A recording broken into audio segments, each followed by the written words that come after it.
So by now, I trust that you know that we're in the midst of our annual canvass, a time when we ask our members and friends to make financial commitments to our church from July of this year through June of the next, asking our congregation to thoughtfully consider and commit to a generous pledge of financial support is an important discipline of our work together as a congregation.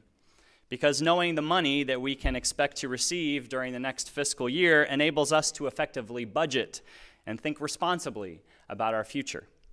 This year's pledge drive is focused on raising enough money to add a full-time associate minister of social justice to our staff, someone who will begin in August. The associate minister we are seeking will be an energetic, relational, and entrepreneurial minister who will organize, nurture, focus, and support our current and future ministries of justice within and outside of our church. This new position promises to offer an evolution in our congregational life as we create more opportunities to act on our UU values in the world. Evolutions in our congregation are nothing new over the past 15 years. For example, it wasn't that long ago that for us to consider adding a new member coordinator to our staff felt like a risk. And look at how we have evolved as a result. That's right. To kick off this year's canvass, I held 4 small group conversations with around 50 leaders of our congregation. And I asked them to reflect upon the evolutions that they have seen in our church about which they are most proud. Their answers displayed the great variety of changes, adaptations, and evolutions that we have seen together. You'll find a wordle of their responses on your order of service insert. Why don't you pull it out now? A wordle is a program you can find on the internet where you put in all the words that were named and then it arranges them into a piece of art. The larger the word, the more often the word was spoken.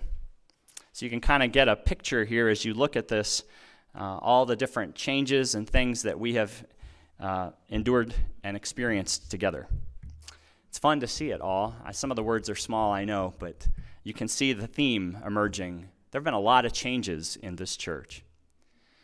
To further remind us of the evolutions that we have shared and to help us look toward the evolutions that may be to come, I've invited 4 members to share with us reflections on some of the evolutions of our church that they have seen. And I'm grateful to each of them for sharing these stories with us. To begin this time of sharing, let's sing together hymn number 402 in your hymnal, 402. We're going to sing it 2 times through.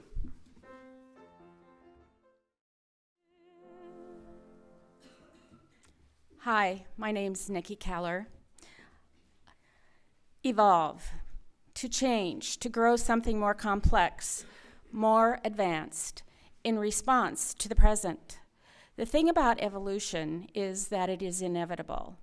If we fight it, we evolve into a force that has to work exhaustively to hold on to the same in an ever-changing world. If we just go wherever it takes us, the outside forces control us. The best choice is to take advantage of the great force of evolution, exploit it by dreaming big, planning smartly, and working hard. I have been a member of this community for almost 40 years. I have experienced all 3 of these reactions to the church's evolution: fighting, ignoring, and exploiting. The past dozen years, we have become excellent exploiters. How did we get here? The seed of our success was actually our lowest point. We were fighting amongst ourselves over differing religious beliefs, church governance, money, and some stuff I really never did understand. Sadly, one of our young adults committed suicide. One of us accused another of inappropriate behavior. One of us sued us. One of us charged another of us with a felony. Finally, our minister of 4 years quit because, and I quote, "It's just too hard." We were a hot mess. Uncharacteristically, we hired an interim minister, the first in known church history of those of us who are old. Her name was Annie Holmes. She was tough. She forced us to clean up our creative interchange and to take control of our future. She encouraged us to commit to church growth with a single driving stretch goal and to put together a well-thought-out plan to achieve it. It was called 505 in '05. 505 members by 2005. That was not a small challenge. It would nearly double the size of our church community in 5 years. Counting our friends and our children, which we should count, we achieved the goal. We successfully exploited our own evolution. Hallelujah. We had to hire a new minister. We started our ministerial search by asking for a minister with considerable mid-sized church experience. Read, older, white-haired male. Our search committee saw an opportunity to exploit. They recommended Mark Stringer, a young, red-headed stage performer with no ministerial experience. He has expanded and strengthened our culture of growth in numbers and our spirit. Hallelujah. Hallelujah. Then came the challenge of repairing our long neglected, for 50 years, architecturally significant church home. We engaged in a year-long visioning process. The result? We took on more than repair. We expanded the scope to include expansion to support our growth. We generously gave ourselves the financial resources, $1.3 million, to achieve more than we ever dreamed possible. We exploited the opportunity and evolved into a community of abundance. We were on a roll. We had a growth culture, an abundance culture, a building that comfortably served us. Oops, new problem. We were understaffed for the size of our congregation. We committed to staff expansion, including paying UUA fair wages. We stepped up. We pledged the needed funds. Result? More growth in numbers and spirit. We exploited our evolution. Hallelujah. A few years ago, we took a look at our long-standing dissatisfaction with our talking about social justice, but not doing much social justice work as a church. We had a social justice conference that nearly half of us attended. Several justice efforts evolved from that. Our social justice work has become a big part of our church's identification. We are a force. Another oops. The combination of our continued growth and our commitment to social justice work means we need to add another minister. We are exploiting our evolution to be a faithful force for justice in the world. What is our future? How will we evolve? I have faith our evolution will continue to be exploitive. That is, as the dictionary defines, interesting, exciting, and daring. Hallelujah.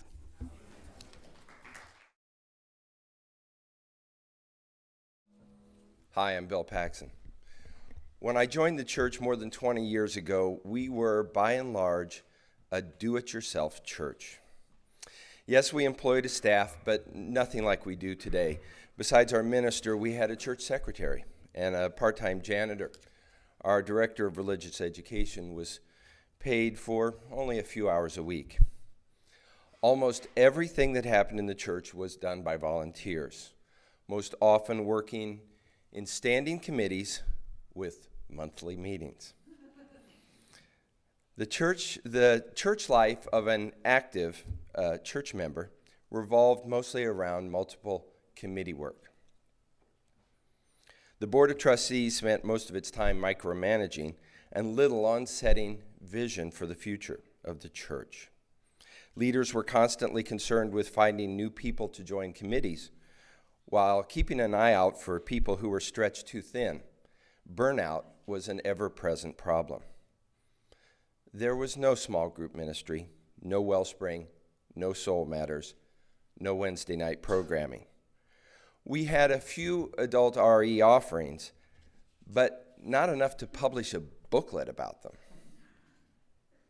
but we have evolved. Over the years, we've responded to calls to increase our pledges so we can increase our professional staff, who've taken on many of the tasks volunteers used to do. And without fear of contradiction, I'd say our staff does them better. Wherever you look, finances and administration, religious education and youth, congregational life, music, communications, caring ministry, or building and grounds, everything is better. Volunteers in the RE program have more fun and are more effective because we've funded professional leadership and support from Tracy and Natalie. It's more rewarding to be part of the process of welcoming visitors and new members because each of us has donated money to hire the excellent congregational life staff of Lori and Tori. Sure, we still need committees, but not nearly as many as before. Our Board of Trustees' role has changed. With the advent of policy governance, the board has handed over daily management to our minister and the staff, and now concentrates on setting a vision for the church, setting church policy, and tracking how we meet our goals. There remains one area in need, an area where we have, for the past 20 years, mostly talked the talk. That's social justice. Far be it from me to discount our efforts in the past or the work currently being done by our friends today. We see today, as in the past, dedicated and hardworking UUs toiling on the front lines of social justice, but far too few of us are actively engaged, and we're not doing enough as a church. It's entirely possible that we could be like First Unitarian Church of Portland, Oregon. We could be the social justice church in town. We could be the church making a difference. Frankly, we've never been that church, and we never will, with a do-it-yourself social justice program. We have not yet made the financial commitment to social justice that we successfully made in the other areas. It's time, it's long past time, to open our wallets and prove that we mean what we say in our end statements about being a voice of affirmation, respect, and justice, an agent of change, the conveners around divisive issues, the catalyst for and the incubator of ideas and initiatives to carry into the world. It's time to fund a new associate minister who will lead us where we want to go.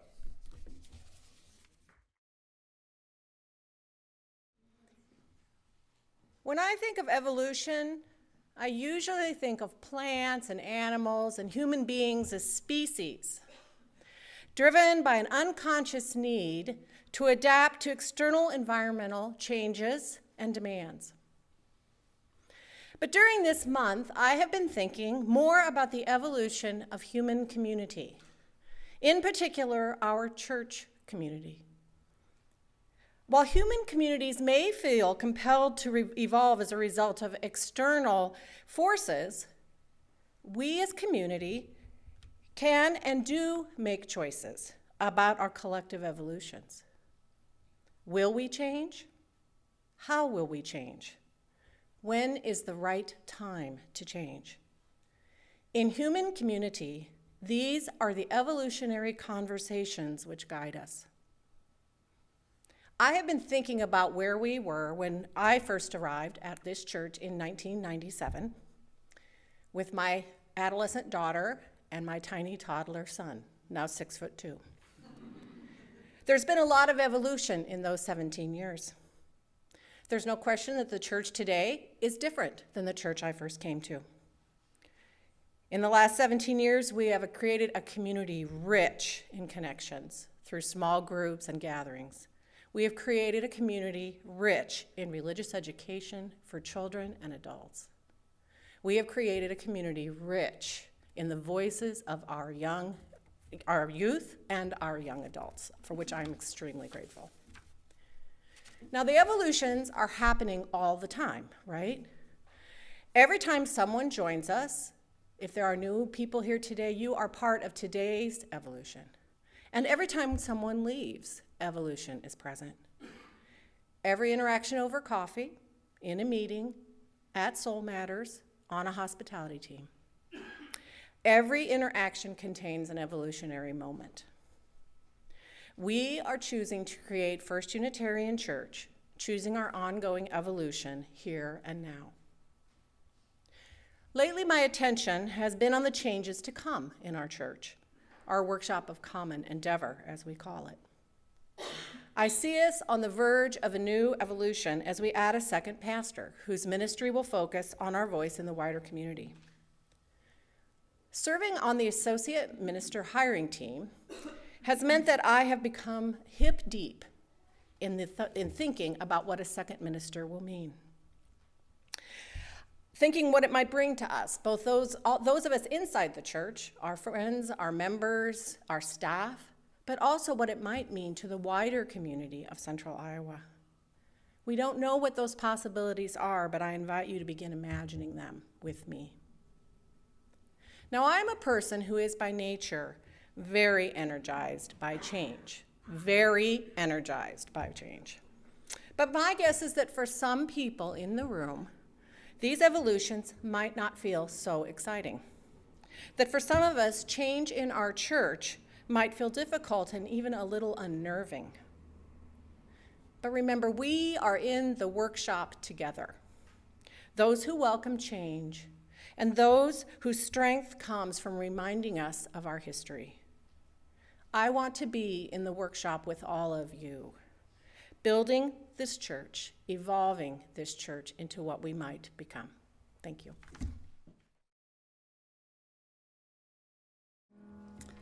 Hi, I'm Heather Schiebel, and along with Julie Brown, I'm one of your Canvas co-chairs this year.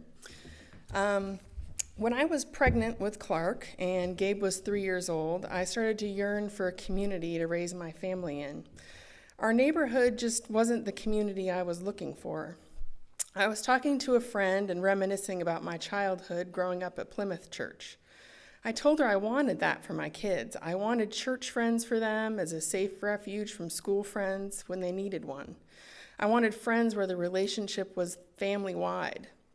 Plymouth was great, but I always knew I wasn't a Christian. I joked to my friend who lives in Minneapolis, if only there was a church without the Jesus part.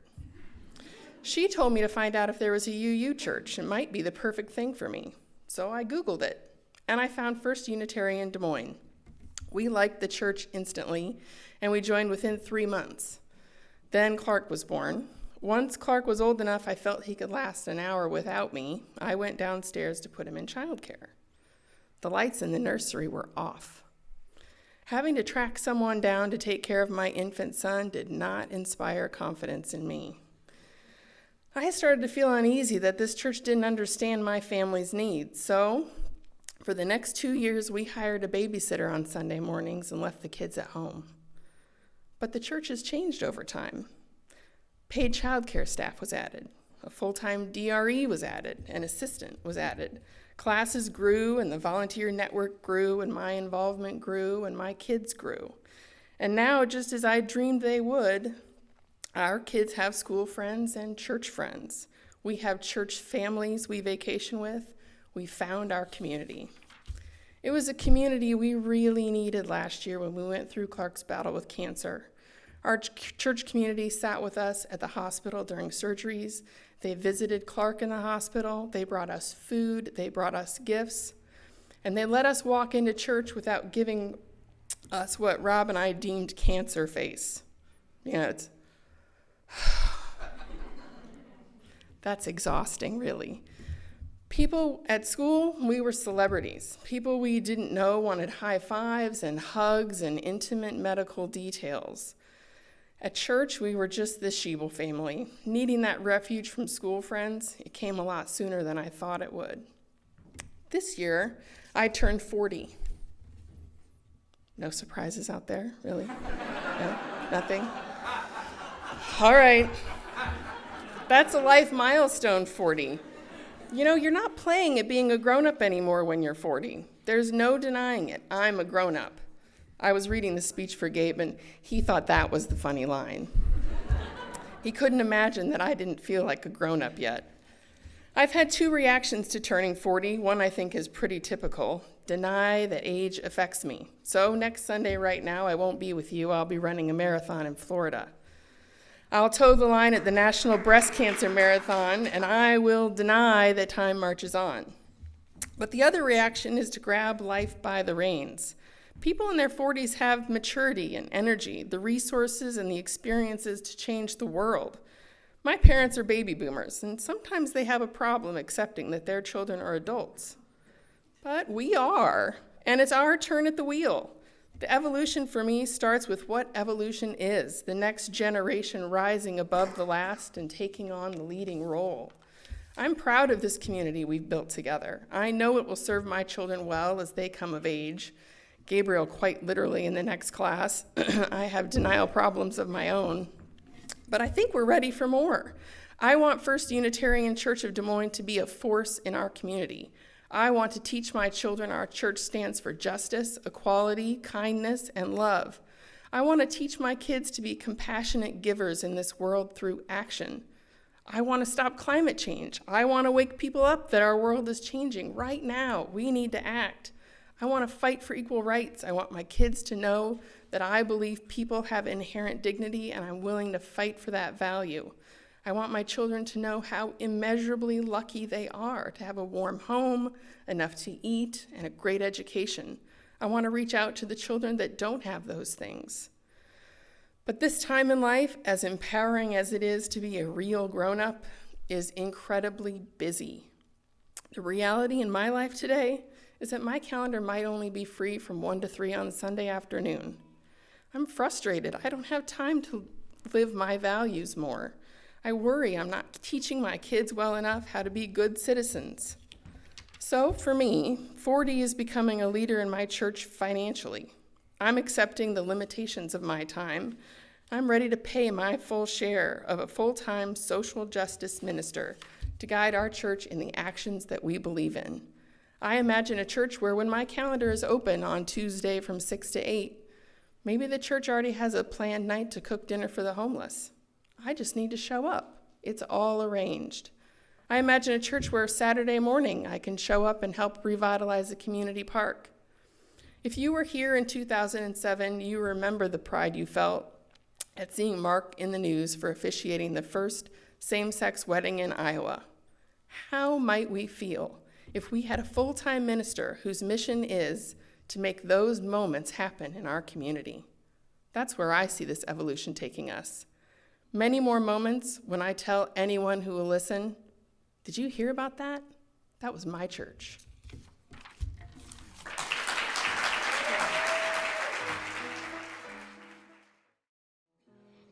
To welcome a full-time social justice minister to our church is no small undertaking. To hire a second minister, along with continuing to fairly compensate our excellent staff and keep up with operating costs, we are aiming to raise at least an additional $90,000 this year in pledges over last year's canvas. It seems like a lot of money, I know, and it is, but we also have at least 370 pledging families in our congregation.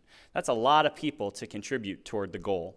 Some of us could easily do our share to increase, some could do more than our share, while some of us are challenged to just stay at the level of giving we're currently at. We're in different circumstances. The church understands that. We're not your creditor, we're your religious community. That's why it matters that we all do our best. We find our place on that fair share giving guide in your order of service, and we let our pledge reflect the intersection of our resources, our generosity, and our hopes for all that we might together become. I have to tell you, with the first 76 pledges in, we have raised more than $30,000 towards the goal. That means with 300 pledges yet to be made, maybe even including yours, we only need to raise $60,000 in new pledges. We can do this. It is possible. And think what we will get for our investment. Please do your part to make your pledge today. There are volunteers waiting with pledge cards just outside the auditorium. We're hoping to limit this pledge drive for this week and the next and then be done with it. So please do your part. Chip in. Today is the day to make your commitment to our future and the evolutions to come. And thank you in advance for your generosity in whatever ways your circumstances allow. Every dollar matters and will be gratefully received. Think of what your contribution could mean. Think of how a greater justice presence for our church will serve as a welcome to others in the community looking for a congregation that is affecting positive change. Think of what it will be like when we add a second minister to our staff this August. Evolution awaits. Let's exploit this opportunity. Let's evolve. Won't you stand and sing together?